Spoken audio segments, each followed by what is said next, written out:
Hey, what's going on? It's ACEpyre here, and today we're going to be giving you the details on the Black Ops 3 beta. Yeah, we're going to be showing you anything and everything that you need to know to be ready for this beta when it drops. And we're going to try to get it to you in less than 17 minutes. Let's get into it. 17 minutes? That's a weird number.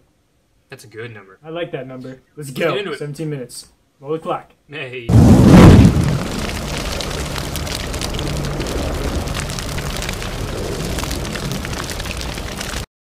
3, 2, 1, go. Alright, so first things first, the beta drops this Wednesday, August 19th. Goes to Sunday, August 23rd for the PS4. Next week is when PC and Xbox One users will be able to get in on it, which is Wednesday, August 26th to Sunday, August 30th. Albeit, this is if you have pre-ordered the game. This is different. Historically, Xbox One has always received content first when it came to Call of Duty, and then PS4 and PC would receive it. But now they're flipping the script. PS4 is receiving it before PC and Xbox One. This actually makes a lot of sense. If you look at the April 2015 total sales of both consoles, PS4 sales outnumbered Xbox One sales by 10 million. There's a lot more profit to be made with the PS4. That being said, we have seen the Black Ops 3 pre-order sales from VGCharts.com, and they claim that 330,000 pre-orders have been done for Black Ops 3 on the PS4 compared to 465,000 on the Xbox One. It's greatly outnumbered. But also looking for even further, PS4 has been getting pre-orders 10,000 more per week as opposed to Xbox One's 4,500 per week. So with 10 weeks to go, the holiday season's coming in. It seems like Activision may have made the right choice. Now, the last time we had a beta for Call of Duty, it was World at War, and the time to kill in that game was very fast, much like Ghost. So we can expect more of the same in Black Ops 3. But don't get worried yet, because that's the point of a beta, to like test it out and then give feedback back to the producer. So that's what's so awesome about beta. We can finally tell them before the game comes out that we don't like something. Exactly. And as for the engine, the Call of Duty engine has stayed the same since Call of Duty 2, guys. It's not changing. It's just the graphical fidelity is going up a little bit, and it's really much the same. Well, if you look at it, we've been using the IW engine since that game. They've had variations, IW 2.0, 3.0. I think they got up to 5.0, different games with different variations. So we're still going to see the Call of Duty we've all known and loved. Nothing to worry about on that front. Now let's hop into the actual stuff you're ready to expect in the beta. So when it comes to maps, you've got 3+ guaranteed. That's what we were told from the beta trailer. These 3 maps include Hunted, which is as seen in the trailer, Combine, and Evac. And, you know, maybe we'll get more in the beta. We don't know yet. The trailer's also indicated 7+ game modes in the trailer. What we can expect is Team Deathmatch, Domination, Demolition, Hardpoint, Capture the Flag, Search and Destroy, Kill Confirmed, and with that 7+, we might be thinking Uplink. They've seen some gameplay of that in the alpha. It could be really fun with those thrusters. Speaking of thrust movement, that's the key mechanic of movement in Black Ops 3. Now, it's not like Exomoon where you can just jump up out of the building. Oh, thank God, no. Seriously. Instead, it's solely for the purpose of traversing through the map. You can't really use it to win a gunfight, you know what I mean? What's going to be awesome is that beyond that, you can now also swim to get around.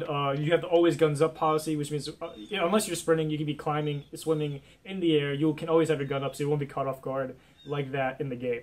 Now, another big change is that you can see your legs. Now, that seems a bit negligible, but if you can see your legs, you can see your shadow. If you can see your shadow, you can see if the enemy can see you when you're creeping around corners. That's important because you need to always be watching your back to know what's going on, and it'll help you win more gunfights and stay alive. If we're talking about gunfights, we got to go into the guns themselves now. So, first things first, Weapon XP is returning, same system as Black Ops 2. You don't need to get challenges to unlock things. You just got to use a gun, upgrade it, and things unlock. Of course, we're going to go into assault rifles first. It's usually the go-to weapon class for most people. We got the Man of War. That's a tier 1. It's pretty much an average all-around gun. It's got moderate rate of fire, average recoil, moderate high damage depending on the range. Good for someone who's just starting off. We got the ARC-7, which is pretty much the AK-47. We've always loved this gun no matter what game it is, so that's going to be a pretty fun first weapon for a lot of people. So if we look at the XR2, this is a 3-round burst. It's possibly the best gun in the game. Especially if you attach on rapid fire and high caliber for those headshots, you can melt the enemy, so definitely look out for that in the beta, the XR2 once again. The one I'm personally very excited for is the Shiva. It's pretty much the FAL of the game, the semi-automatic 2-shot kill kind of gun. Get your trigger fingers ready because this one is going to be one fun gun to use. Then after that, we've got the HVK-30, which is pretty much like the Pamaj from Black Ops 1.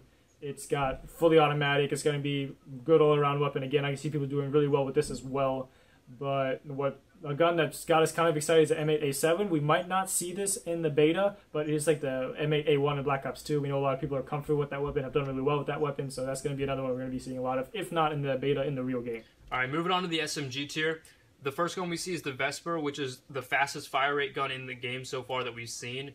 For an SMG, that's really good. It's a good starting SMG because it's got a high bullet output, which means you'll get a lot of damage done fast. Next gun is the WMP, which is the PDW from Black Ops 2. And now the PDW from Black Ops 2 had a large magazine size, so we're expecting the same, much of the same from the WMP. Next is the Weevil, which is pretty much the new P90 from Modern Warfare. I'm really excited for that one because I really like the P90 when I used to play with it. And finally, the Kuda. The Kuda is like the MP5, right? The MP5 is like a standard gun that you see in a lot of Call of Duty, just a different form of it, you know? So a lot of people are probably going to be using that gun a lot. So I'm really excited for that to see in the beta. Now, we know about 2 shotguns so far. One is the KRM-262, which is like the Remington R870. Pump action, good for taking out one enemy at a time, picking them off in a row. The one after that's really interesting, the Haymaker 12. It's like the A12MW2. First time we've seen a fully automatic shotgun since then. So it's going to be awesome for overkilling 1 or 2. Don't get too out there with it. You're going to run out of ammo real quick, and you don't want to be caught without ammo in the open in Black Ops 3. All right, now when it comes to attachments in Black Ops 3, we know only all the attachments for shotguns so far, but these attachments can range between different tiers of weapons as well. Now, you got to understand, first of all, that optics and attachments are completely separate. So the optic that you place will not interfere with the 5, yes, I said 5 attachments that you can put on your actual gun. Treyarch is emphasizing a lot of personal customization to your gun to make it your own gun, really, you know? So as for sights so far, what we've seen is the reflex sight. It's the only sight we've seen with any red gun so far, right? And then for actually standard attachments, you've got the long barrel, fast mag, then you've got stock, quick draw, extended clip, rapid fire, suppressor, and also high caliber, which is the new attachment that increases the damage for headshots. So really looking forward to using all these attachments. So then we have the light machine gun class. We don't know too much about these. You know, the BRM is kind of like the LSAT, but less campy still. A spray and pray weapon, but it's a light machine gun. That's what it's meant to do. Then we have the Dingo, which is after that. Haven't heard too much about it. We're going to have to wait for the beta before we can give you any details on that one.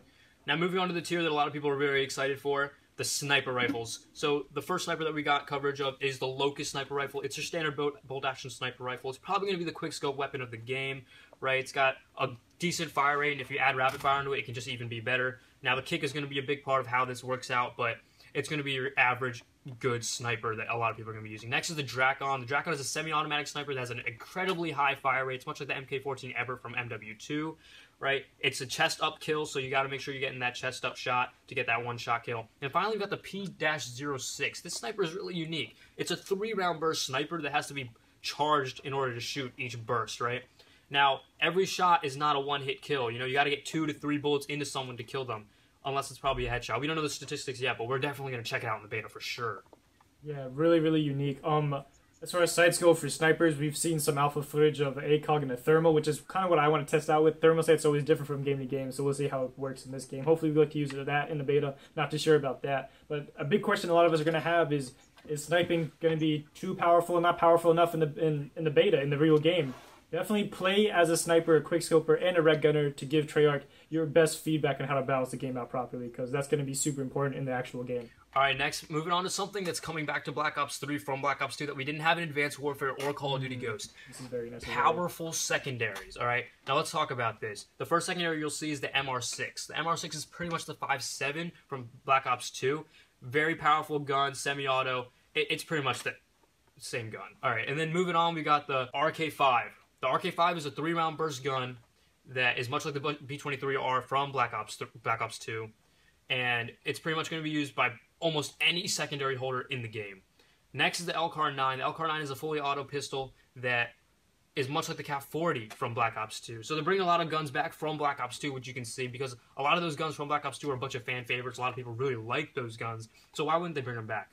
What's kind of interesting is that there's some speculation about a flamethrower making a return. Seen some pictures on that. Don't know if it's true, where it's going to be able to be used, but it'd be nice to have. It'd be a cool little tidbit to be able to play with. But onto some more important stuff. The equipment, the lethal equipment we've got. The combat axe is making a return, folks. It's going to be super awesome. One-hit kill every time. Pick it up, do it again. I love it. C4 has some awesome changes. You can no longer air detonate that thing, you stinking trolls.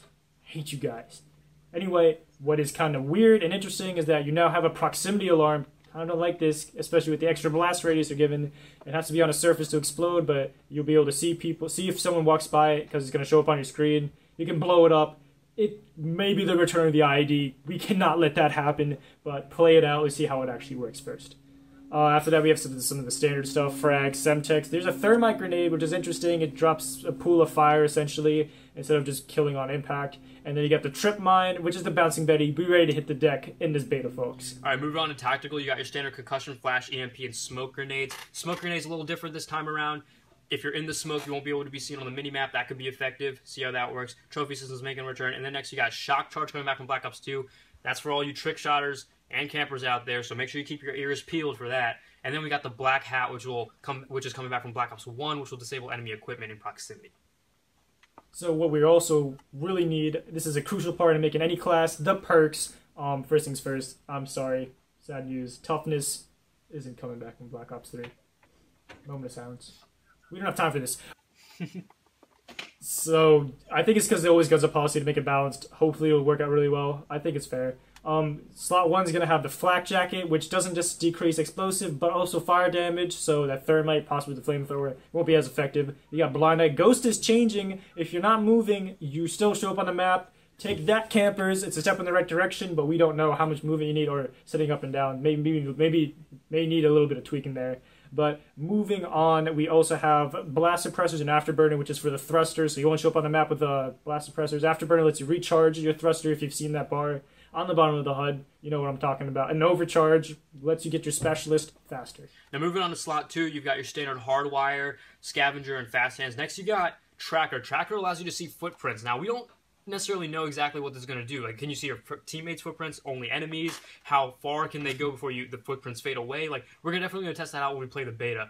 Next up, you have anti-up. Anti-up is pretty much, it gives you the some score streak points, but right when you spawn, so that you're making your way towards that score streak a little quicker. It's much like Hardline, if you really think about it. And then finally, you have Cold-Blooded, which, with the regular Cold-Blooded attributes, you add on the fact that you are concealed from 6th Sense. So slot 3, we have the Engineer perk, which is kind of like SitRep from MW2. You can see stuff that's on the screen on your map that people have placed down. You got Dead Silence and Awareness in the same thing, so this is awesome. It'll be balanced out. You're going to need a wild card to be able to use them both. Tactical Advance, we all know what that does. Gung Ho makes a return here. And then you got 6th Sense, maybe the best perk in the game. If someone gets close to you, it'll show up on your minimap just in a direction, in front of you, behind you, on the sides. So it's got your back. It's going to be really cool to use. All right, now we're moving on to score streaks. Of course, the UAV is making its classic return to Call of Duty Black Ops 3. Next, you got the HCXD. Now, the HCXD is pretty much the RCXD, except now it can traverse up walls, through windows, all that good stuff. So it's much more effective. And it hovers. It's pretty cool. Hovers over the ground. Not on the ground, but over the ground. Next, you've got the Dart. The Dart is a drone that is thrown much like the Hunter Killer, except you can control it and it can shoot missiles and it can just be detonated on impact. Next is the Care Package. Care Package making its standard return. Counter UAV is also coming back, but instead of being in the sky, it's on the ground. So you can take that out. You can take it out, yeah. Yeah, next is the Lightning Strike making its return from Black Ops 2. Finally, or not finally, but next we got the Talon, which is a remote attack drone. We're going to see how that works out. We don't know much about it yet, but next you got the Cerberus, which is pretty much the AGR from Black Ops 2, but I never really used the AGR, but you're definitely going to see a couple of those roaming around here or there.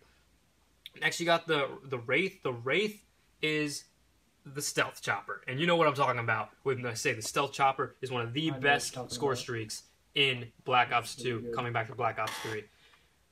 After that, you got the WRAPS, which is your attack dogs, except spikes that follow you, that aren't dogs. Yeah, I don't know if you can kill them like you kill dogs. Yeah, I don't know how you a can knife's just not out. going to cut it this time. Heck no, it's not. All right, next up, you got the Combat Robot. The Combat Robot is much like a squad mate from Ghost, except you can command it to either follow you around, protect you, or you can tell it to guard a certain area. Now, if you tell it to guard a certain area, that could be perfect for game modes such as Domination, Capture the Flag. You know, it could easily be used properly and dominate in the battlefield. Finally, the final score streak and the highest score streak in the game is the Mothership. The Mothership is at a whopping 1,500 score, and it's the best score streak in the game by far. It reminds me a lot of the AC-130 from MW2 Well, and it MW3. has colors. Exactly, it has colors. It has colors. Yes. And That's on top exciting. of that, you can have up to I like 4 colors. teammates in there with you. And in order to take it down, all 4 teammates need to be taken out and the central core. So taking that thing out will be quite a hassle. It better give you a lot of points, like enough to give you your own mothership, because that's going to be hard Really to take bad. down. Alright, and then here's what's really new to the game. We have specialists. You play as these characters. You build up your specialist bonus. When you get it, you either use the weapon or the ability that you have equipped for that person. So your first person we might be able to use is Ruin. He's going to have Overdrive, which lets him move faster. And we've seen this one all in the trailers, a Gravity Spike. He jumps up, slams down, Shockwave goes out, takes out a whole bunch of people. That's going to be really fun to get our hands on. Next up, we got Outrider. This one, once you get her ability, she's got the Vision Pulse, which lets her see through walls, kind of like Promethean Vision from Halo, within a certain distance. And her weapon is the Sparrow, which is the bow. One shot, no matter where you hit it. You pull it back, let loose. That could also be really fun, especially if you're in a quick scoping.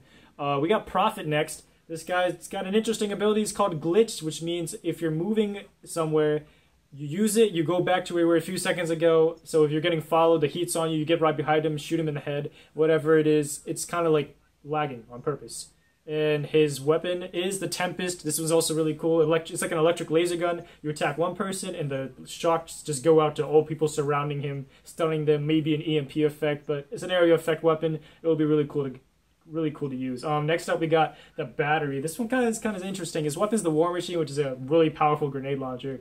But his ability, Kinetic Armor, we're not too sure about. It deflects bullets. Unless you get a headshot, it deflects bullets. You can kill him other ways, but bullets do not affect him. It's like dogs from Ghosts. It's ridiculous. But I don't know what Treyarch's thinking. It might work. If you can't use your gun, I think it'd be really fair. It's just a means to get away. But this is just ridiculous. I hope it works out. All right, moving on, we got the Seraph. The Seraph has got the Combat Focus ability, which allows you to earn extra score on top of the score you're already earning from getting kills or capturing flags and all that good stuff. And the weapon of choice for this person is the Annihilator Pistol, which is pretty much the one-shot pistol from Destiny. You gotta be accurate, but if you can get that shot on, it's an automatic kill, and you're getting those points. Next, you got Nomad. Nomad has Rejack, which is pretty much Last Stand for MW2, except you automatically revive, except a green smoke cloud goes around you, and your enemy can probably tell that you're being rejacked, and then they will kill you. So it's probably not going to be that effective, but it's good for situations like rushing with a team, so that you get down first, your team clears everybody out, and you get some assists here and there. The weapon of choice is the Hive. The Hive is pretty much a grenade launcher where when that grenade explodes, a nano swarm of drones just comes out and annihilates your enemy. It devours them. It's gruesome. Yeah, it's pretty... Yeah. It's going to be cool. Next, you have the Spectre. The Spectre can go invisible, much like Exocloak in Advanced Warfare. It'll last for a couple seconds, then you'll reappear. But the weapon is the Ripper. The Ripper is pretty much a two-sided blade, or two-sided blade that can kill people. How sick is that? Look forward to it. It's awesome. Yeah, killing people. And finally, for the last score specialist ability that we have for the Black Ops 3 beta is the Reaper. The Reaper has Psychosis, which allows you to create decoys, which can go out and confuse the enemy. And then the Scythe as his weapon. We've all heard of this. We're freaking talking Terminator mode out here. Machine gun arm. Scythe. It's pronounced Scythe. It's Scythe. Scythe. It's definitely Scythe, dude. It's definitely Scythe. It's definitely Scythe. No, it's Scythe. This game has taught me that it's Scythe. No, it's Scythe. Scythe. Alright, finally, guys, we got customization up in this, alright? Now, the paint job, we didn't expect it to come into the beta, but it is going to be live in the beta, so you can customize your gun however you want. You got 64 tiles on the side of your gun and the top, so you've got 64 times 3, whatever that is, that's that. So yeah, make your gun your own, guys, and just be unique. And enjoy the beta. That's all I can really say. We've done our part. And we have pre-ordered the game, so we do have the Xbox One beta coming in. Be sure to subscribe. You'll be able to see some really cool footage. We're gonna be hitting you with a lot of information. Follow us on Twitter at ACEpyre. That's a thing. Yeah, subscribe and follow us on Twitter. Rate, comment, subscribe, and as always, don't forget to keep on inspiring. Yep. Peace. Peace. That was way over. How much was it?